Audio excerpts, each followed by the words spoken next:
Hi, this video is going to cover the fields that you need to enter in your pre-filled values. A very important area that will save you a lot of typing and a lot of changing on all your lots. Plus, it is where the multi-page cell feature and also the rapid list feature get a lot of information in order to create your lots. So, the way you start is click on My Account.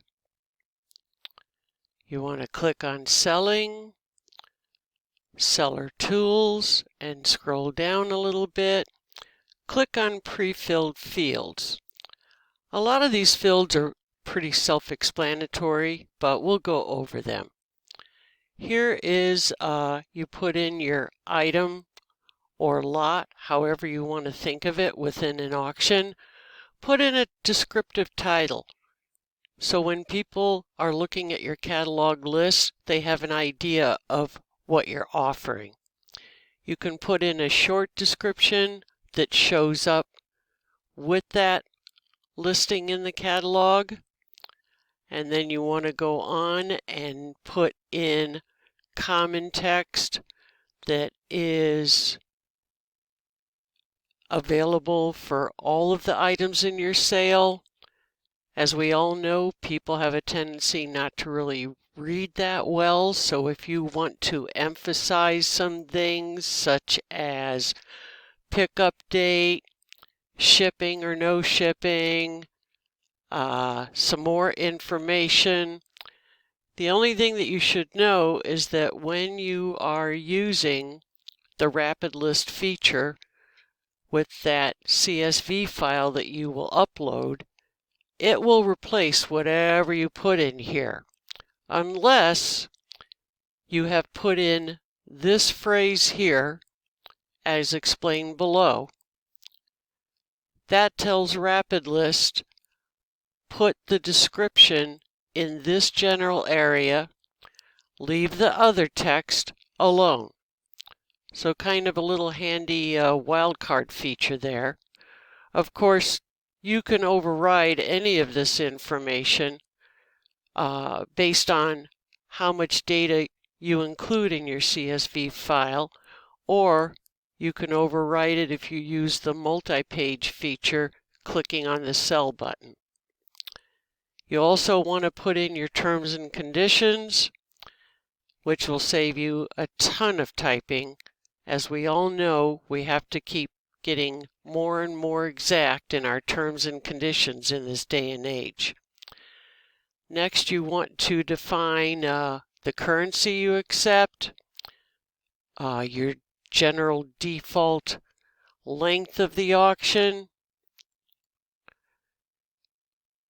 You can define by the listing when it starts and stops, or you can here define that you always want to do a staggered listing, which means that you can group together one or more of the lots to close at the same time.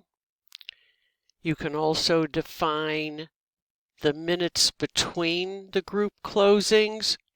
Again, it's up to you. We try to make this very flexible because not everybody does an auction the same way.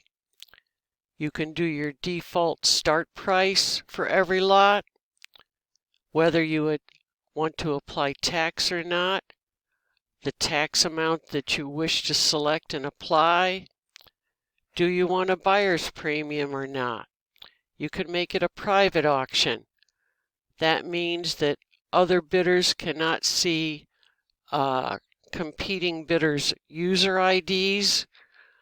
Only you can, but you'll still see the bid amounts. I'm not really sure why people would want to do this, but I do know that some people do like that feature.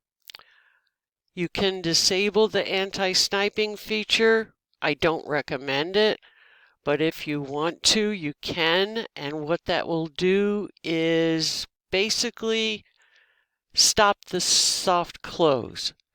So you would have a hard closing. There would not be any extension of lot open time if someone puts in a last minute or last second bid. Here's the location of the auction. Shipping is up to you. If you says something like no pickups, that basically means that you're shipping everything. So you need to put in information. Now, this is not automatically calculated. This is an amount that you estimate or that you will charge for this service. It is not necessarily the same that someone like the Postal Service or FedEx or someone of that nature would truly charge. This is up to you.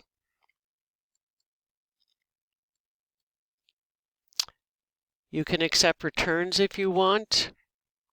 Not everybody does, but I do know of at least one auctioneer that will. Down here is how you wish to be paid, the kind of payments that you will accept. Again, we're creating this video on our test server, so ignore the sandbox word. It'll just say PayPal in production. Again, the way you want to accept payment is totally up to you. Down here, this is for the rapid list feature.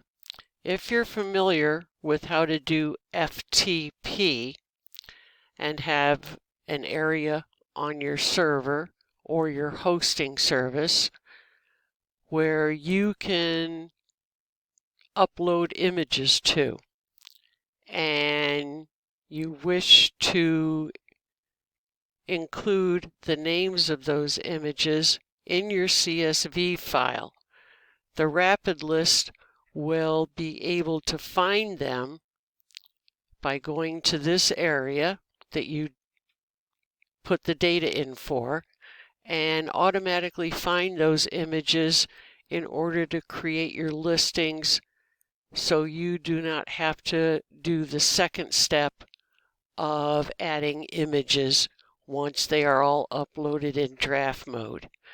That will be covered in more detail in the video that we have made just for the rapid list feature. So once you're done selecting all your data here and getting yourself set up, you click on Proceed. It'll be saved, and you can always override this information for an individual lot or all the lots as you create them.